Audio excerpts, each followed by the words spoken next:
What up guys, today we're going back to the roost to a reverse splatter Air Force One. Let's unlace. Prep the leather with a nail polisher.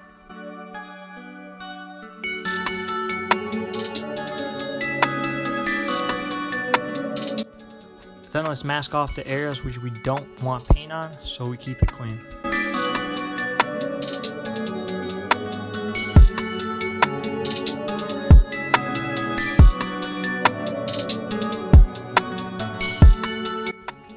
So to create the splatter, we're going to use a brush and a ruler. So we're going to dip the brush in paint and then use the ruler as a device for the splatter to come off.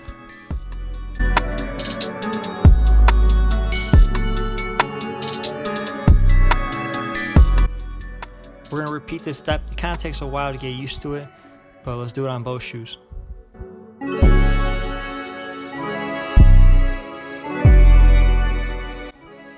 Let's peel the tape and let's paint.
Let's check out the final product, and as always, thank you guys for watching. Please like, comment, and subscribe, and see you guys next time.